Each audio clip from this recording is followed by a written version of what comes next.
Olá, seja muito bem-vindo. Começa agora o JR Entrevista. Hoje aqui com a gente o senador Eduardo Gomes, do PL do Tocantins. Ele é presidente da mais nova comissão do Senado, a de Comunicação e Direito Digital.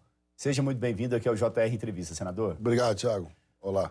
Vamos começar falando já sobre essa nova comissão, né? Quais vão ser as atribuições dessa comissão de Comunicação e Direito Digital? Na verdade, o presidente Rodrigo Pacheco e a mesa diretora do Senado eles resolveram criar 3 novas comissões no Senado Federal, obedecendo uma lógica de que a Câmara dos Deputados já havia, no início do ano, aberto o funcionamento de mais 6 ou 7 comissões permanentes na Casa, para mais ou menos combinar o que estava acontecendo com relação aos novos ministérios e a nova dinâmica administrativa do país. Já havia uma solicitação antiga do próprio Senado na criação da Comissão de Comunicação.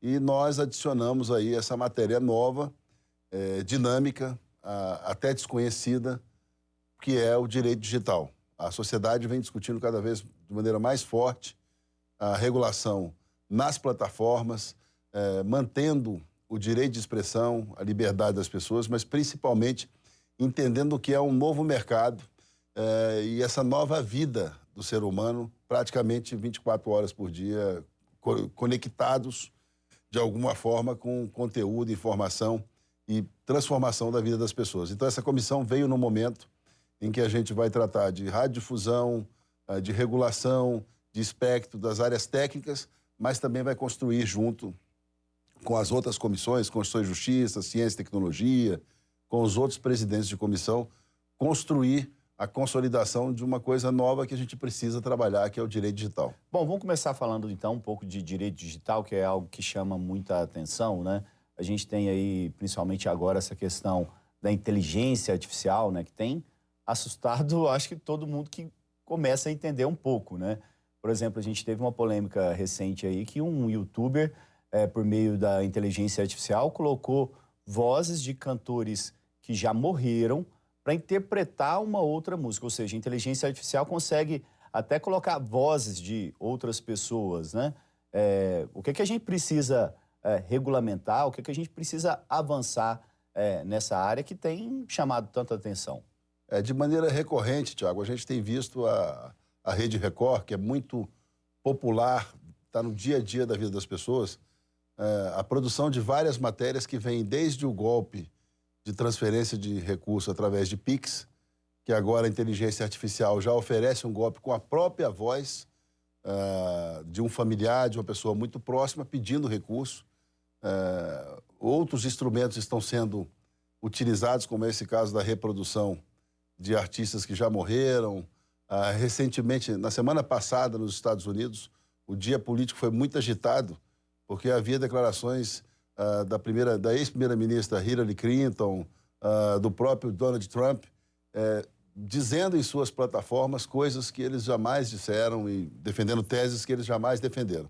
Então, isso permeia o mundo político, jurídico, comercial, e a minha militância nessa área já vem desde a aprovação da Autoridade Nacional de Proteção de Dados. Eu fui o presidente da comissão. E depois tive a felicidade e apoio do Congresso Nacional para aprovar o texto constitucional que garante a todos os brasileiros o direito à proteção de dados. Então, isso começa na utilização indevida ou não dos seus dados pessoais e parte para a utilização, falsificação ideológica, pessoal, de toda uma vida através desses novos instrumentos. Então, o assunto é muito sério. E de que forma é possível regular, né, controlar essas atividades, né? Porque está saindo fora do controle mesmo. Né? Essa é a grande dúvida e o grande desafio.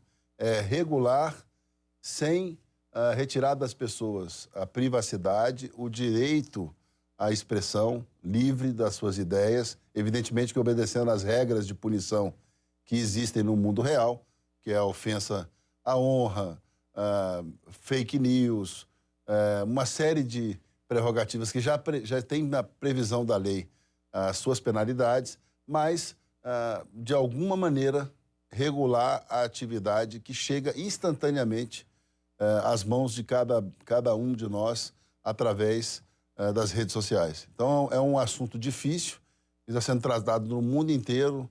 A União Europeia passa por um momento de regulação muito severo. Os Estados Unidos já se vê também às voltas de a necessidade premente de uma articulação para um controle que mantenha vivo o conteúdo com liberdade, mas que tenha também regras para eventuais punições de mau uso. Outra prioridade da comissão deve ser a questão de transparência, né? Como que vocês vão debater essa questão de transparência na internet? Bom, primeiro identificando, é o que eu digo, é preciso manter a privacidade, mas é preciso responsabilizar por conteúdos de repercussão. Então, é possível que você tenha, no seu relacionamento direto com as pessoas, principalmente nos grupos de família, a condição, a privacidade. Mas na exposição pública, é preciso que seja identificada a responsabilização se houver ali algum exagero, alguma notícia mentirosa ou algum prejuízo a terceiro. Então, são dados que fazem com que a gente conviva numa necessidade de direito que vai exigir de todos nós uma velocidade muito maior de resposta. Então, esse é o grande desafio. Regular sem vetar, sem tolir, sem perder esse interesse que fez com que todos nós tivéssemos a convivência com a rede de notícia rápida, instantânea, principalmente quando ela vem para a qualidade. Tudo na humanidade que foi inventado um dia causou surpresa, você imagina, para convencer as pessoas a voar, né? É verdade. Qual era a necessidade com algo mais pesado de ter que a confiança no avião. Né? Então, assim, só que hoje está acontecendo muito mais rápido. Então, a gente vai ter que usar o bom senso, mas não pode ficar parado. É bem o dilema do PL das fake news, né? Que foi aprovado no Senado, foi para a Câmara, chegou a se aprovar a urgência, mas depois teve aquele debate todo sobre censura. O projeto agora, nesse momento, está ali engavetado, esperando ter uma nova vontade política de debater o tema. É bem essa questão mesmo, né, senador? Tiago, o que acontece? Eu, agora com 20 anos de mandato, tive a oportunidade de ser 3 vezes deputado federal e presidi também a Comissão de Ciência, Tecnologia e Comunicação da Câmara dos Deputados. O que eu aprendi nesses anos todos é que o Congresso Nacional, ele avança muito e ajuda muito quando aprova boa legislação, mas ele ajuda mais ainda quando ele deixa de aprovar a legislação ruim. Então, determinados temas precisam no mesmo... da fake news, o senhor acha que... precisa mesmo parar. É o que eu estava lhe falando agora há pouco. Com relação à inteligência artificial, há cerca de 60 dias atrás, os maiores investidores, desenvolvedores, as pessoas que mais gastam dinheiro no mundo, como o exemplo do empresário Elon Musk e tantos outros, que gastam mais dinheiro no mundo com inteligência artificial, as grandes plataformas, se reuniram e resolveram parar um pouco. Senão daqui a pouco não vai precisar de mim aqui. Para entender, é verdade, nem de mim. Então, assim, a gente precisa colocar parâmetro nessas coisas, trabalhar com confiança, trabalhar com a humildade de ouvir quem já tem alguma experiência no assunto. É um assunto muito novo, mas que é um assunto complicado, porque ele exige urgência e prudência. Então, é isso que a gente vai tentar imprimir nessa nova comissão. O senhor também está envolvido em uma outra discussão muito interessante, que é a regulação do streaming e também, né, de vídeos, né, já que principalmente as plataformas digitais, elas não produzem o conteúdo, né? Muitas vezes o conteúdo é produzido aqui por nós numa entrevista como essa, e esse conteúdo vai parar na internet, essas redes sociais acabam lucrando com esse conteúdo e não pagam, né, pelos direitos autorais, né? Qual que é a opinião do senhor sobre esse tema? Como que o senhor está acompanhando esse tema? Primeiro, uma tranquilidade muito, muito grande do ponto de vista de acomodação do assunto no Senado, já que o senador Humberto Costa apresentou a matéria, tem dialogado conosco e com um grupo de pessoas, então não há radicalização no debate. E o que a gente percebe, trabalhando aí esses anos todos, ainda em 2007, quando fui presidente da comissão na Câmara, é que o streaming e essa plataforma especificamente começou a ter uma produção múltipla de várias plataformas. Então, você hoje tem uma ligação de um grupo de estúdios internacionais que produzem cinema no mundo inteiro e que tem essa produção de conteúdo, empresas de radiodifusão, que também tem outras empresas que fazem esse trabalho, como é o caso da Record, das grandes emissoras do país, e já alguma coisa no próprio ambiente da internet, como é o caso do YouTube e outras Big Techs. Então, a gente precisa agora conciliar esses interesses, responsabilizar para que haja concorrência leal entre aqueles que produzem, pagam imposto, têm obrigações trabalhistas e, principalmente, remunerar quem produz conteúdo. Não há confusão nisso, tem gente que quer fazer a confusão nisso, mas isso que você faz, Thiago, no seu programa aqui, é conteúdo, e é conteúdo autoral. Uma vantagem já existe, o autor do projeto tem feito um debate democrático, é preciso reconhecer isso. Então, o próprio senador Humberto Costa, que é do Partido dos Trabalhadores, nós devemos, nos próximos dias, fazer uma audiência pública e discutir com os setores a melhor regulação dessa matéria. Antes da gente continuar o bate-papo aqui, eu vou só dar um recado. E você pode assistir ao JR Entrevista na Record News, no portal R7, no Play Plus e também nas nossas redes sociais. Senador, isso que a gente está conversando aqui é algo que já é feito em outros países, né? A gente tem a Europa, salvo me engano também a Austrália, né? Sim. Já tem outros países que já adotaram esse tipo de iniciativa. O interessante é que a gente o Brasil tem uma vantagem e uma desvantagem. Quais, por exemplo? Outros países fizeram alguma regulamentação, como é o caso da Alemanha, e essa regulamentação foi taxada como muito severa. Ela prejudica, de alguma maneira, o próprio desenvolvimento do mercado. E outros países ainda não conseguiram fazer. Acho que o Brasil está no meio termo, está no momento bom. Eu acho que essa dinâmica parlamentar, que foi, de qualquer maneira, foi autorizada pelo presidente Rodrigo Pacheco, é que o Senado é a primeira casa legislativa no Brasil e, quiçá, no mundo, que desenvolve a matéria do direito digital. A tecnologia já vinha sendo discutida há bastante tempo. Agora nós temos que discutir o direito. E esse direito é um direito novo. Então nós vamos recorrer aos especialistas, aos que vão desenvolver esse novo direito e às experiências internacionais. O que você falou é verdade. Muitos países já regulamentam e estão revendo as suas regulamentações. O Brasil tem a vantagem de ser um dos 3 melhores e maiores mercados de desenvolvimento de conteúdo na internet, de pessoas conectadas. Então, deve ter prioridade numa legislação que seja justa para aquele que produz, para aquele que paga imposto e para aquele que vai usar o seu talento para desenvolver o seu trabalho também na rede, mas que deve se submeter a regras de concorrência leal. Bom, a gente já falou um pouquinho sobre inteligência artificial, mas estão me pedindo para a gente falar novamente, porque esse é um tema muito extenso, né? E deve ser a prioridade, uma das prioridades da comissão, a questão do marco legal da inteligência artificial. Como que vocês vão trabalhar especificamente nisso? Isso me deixa muito satisfeito, porque no ano passado ainda, nós, através de uma delegação do presidente Rodrigo Pacheco, nós estabelecemos uma comissão de juristas e especialistas. O projeto é de autoria do presidente do Senado? Nós juntamos vários projetos, submetemos uma comissão de juristas que produziram um relatório muito, muito forte, consistente. O ministro Vilas Boas Cueva coordenou esse trabalho, foi o presidente da comissão. A doutora Laura Heckel foi a que fez toda a compilação e o relatório final dessa comissão. E, diante disso, o presidente Rodrigo Pacheco é o autor do marco legal da inteligência artificial no Congresso Nacional, especialmente no Senado. É um assunto tão importante que não vai ser discutido isoladamente nem na nossa comissão e nem na Comissão de Ciência e Tecnologia. Será colocada agora, nas próximas semanas, uma comissão especial para o debate do tema, do marco legal de inteligência artificial, sob a presidência do senador Carlos Viana, que é o presidente da Comissão de Ciência e Tecnologia, e sob nossa relatoria. Então, serei o relator.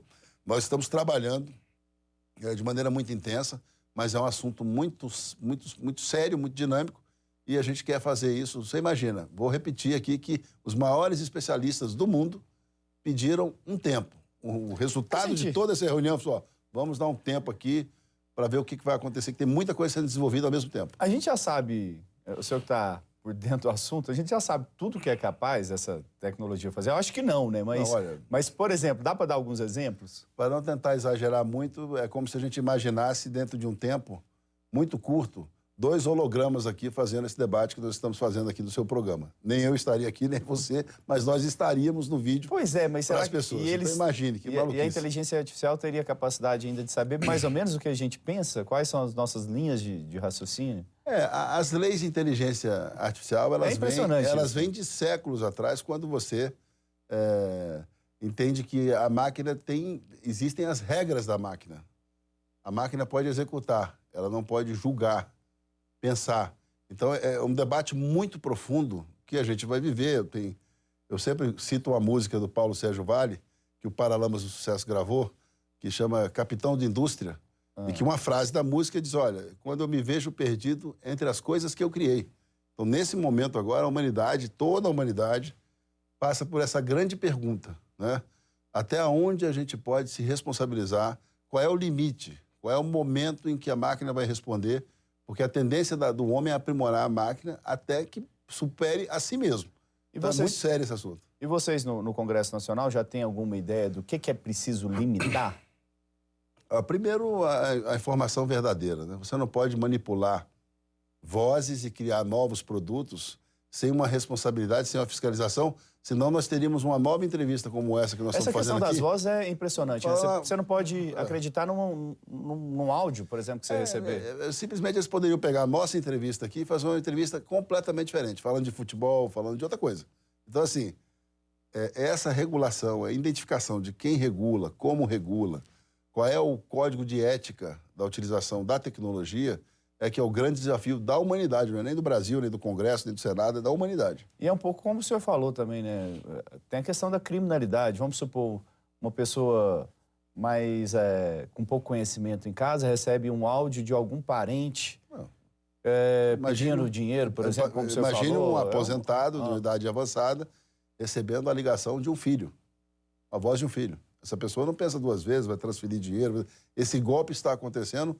É o que eu disse, aqui na TV Record a gente vê direto nos telejornais, nos programas que são muito populares, mostrando essa dificuldade e esse tipo de golpe que está sendo aplicado a partir da tecnologia. Bom, a partir do trabalho de vocês também deve ser debatido o projeto que regulamenta o uso de sistemas como... até uma palavra, meio palavrão, né? Como que é o nome certo? ChatGPT. Como que é? Explica isso pra gente, por favor. Bom, primeiro é uma plataforma onde você encomenda qualquer tipo de texto, né? Ela compila dados, milhões, bilhões de dados. Essa é nova, essa eu confesso que eu conheço pouco. Ela vai lhe dizer, por exemplo, o que você pode falar sobre o Triângulo das Bermudas, o Mar Morto, e vai te entregar um texto. Isso acontece muito, é o grande risco agora na área acadêmica, né? Que você tem uma encomenda de trabalho, de TCC e de teses, todas elas feitas por chat. O chat que está disponível com o GPT ainda é um dos mais lentos, segundo as informações que nós temos. Então, praticamente, é o que eu estava dizendo esses dias num seminário na USP, a gente está estudando tudo que é o impacto da tecnologia e da inteligência artificial.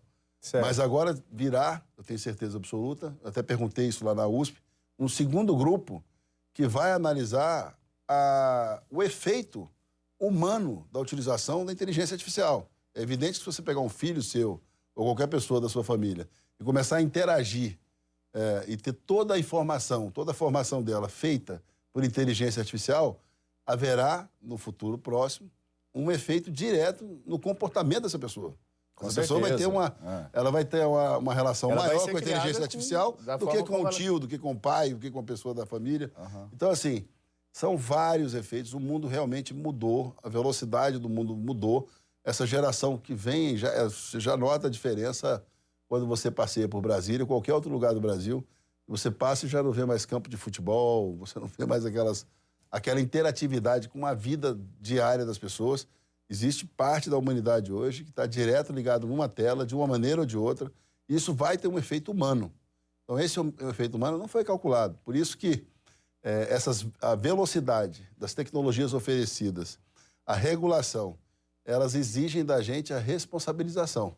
Elas vão exigir dos parlamentares, do legislativo, do judiciário, do executivo, providência de saúde pública. Por isso que quando eu volto a falar, eu não paro de repetir isso.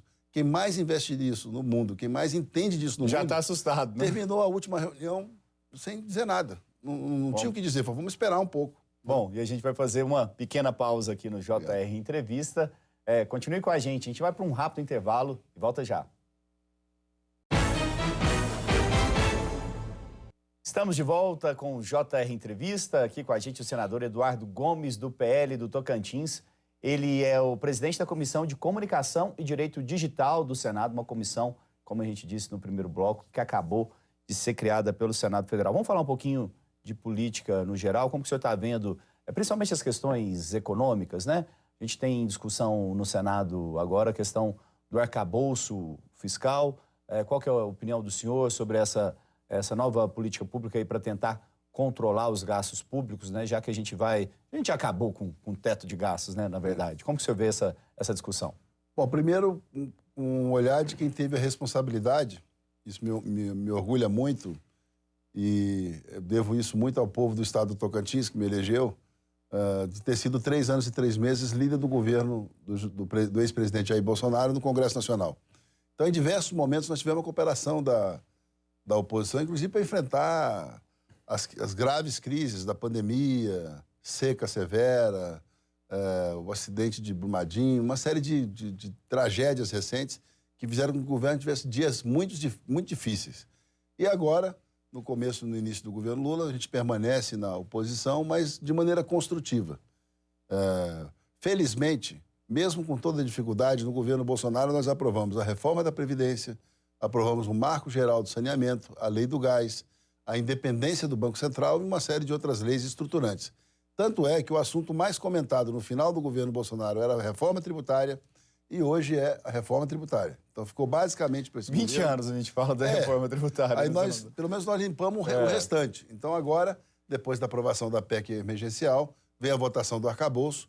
Ainda não existe uma coisa muito clara sobre a coincidência do tempo de aprovação do arcabouço e da reforma tributária. Eu acho que as duas matérias se conversam, por isso a gente tem tentado melhorar o texto. Nós vamos votar, segundo o nosso líder, Rogério Marinho, os líderes da oposição, Flávio Bolsonaro, o próprio Wellington Facundes, nós devemos votar a favor, mas melhorando o texto, essa é a nossa responsabilidade, mas sempre observando que o governo não deixou claro ainda como é que vai conseguir arrecadar mais sem cobrar mais imposto, já que é uma tendência, né, dos últimos governos, o aumento de carga tributária. O único governo que ficou 4 anos, exatamente 4 anos, sem aumentar nada de carga tributária foi o governo do ex-presidente Jair Bolsonaro. O senhor falou de um tema muito importante para o país, que é a questão da reforma tributária, né? Para as pessoas que não estão acostumadas a acompanhar esse tema, a reforma tributária, por quê? Porque hoje a gente tem no país, em cada município, uma legislação diferente, né? Se pensa em se unir, né? Simplificar. A gente tem impostos municipais, impostos estaduais, vários impostos federais. A ideia é pelo menos simplificar. Por que está tão difícil? O senhor acha que a gente está com uma reforma tributária madura no Congresso Nacional para, enfim, avançar, pelo menos a simplificação? O deputado Aguinaldo Ribeiro, que é o relator da reforma tributária, pelo menos é o texto que é considerado o texto mais viável, tem feito um trabalho espetacular, mas precisa da compreensão e do entendimento da Fazenda, da economia, sobre a questão da arrecadação. Para a população em geral, também recentemente, até por uma atitude do próprio ex-presidente Jair Bolsonaro, ficou um pouco mais claro. Porque se a gente for olhar direitinho, no último ano, a gente não discutiu gasolina, óleo diesel e álcool. A gente discutiu imposto. O que fez subir, o que fez baixar, foi imposto. Então a população consegue perceber claramente que o grande segredo está na questão da arrecadação. Os governos, em geral, não querem abrir mão de arrecadação. E a gente precisa fazer uma faixa de transição para ter uma base tributária mais justa e atender a população com serviço público. E nessa questão do ICMS, né, que foi a principal redução, ninguém mostrou como ficou a arrecadação do ano todo, né? Falaram muito na perda de arrecadação, porque, óbvio, né, se reduziu o imposto, mas rapidamente, mas não se mostrou quanto arrecadou com o ICMS no final do ano, né? Se houve aumento com relação ao ano anterior. É o que alguns dizem que é o pulo do gato, porque se você circula mais automóvel, se as pessoas abastecem mais o carro, se elas aumentam o consumo de combustível pelo preço melhor, a tendência é que o resultado final fique muito próximo. Então, tem um debate político, essa sua pergunta é muito inteligente, porque é uma das dúvidas de quem faz a prospecção de base tributária, faz permanentemente. Vem cá, mas você não falou quanto você arrecadou por ter vendido mais combustível. E a economia, ela se manteve, ela conseguiu dar uma crescida. Bom, o papo está muito interessante, mas Nosso tempo acabou. Muito obrigado, senador, pela presença. Muito obrigado. Bom, o JR Entrevista fica por aqui. Lembrando que você pode assistir a essa e outras entrevistas também na Record News, no portal R7, no Play Plus e nas nossas redes sociais. Muito obrigado pela sua companhia e até uma próxima.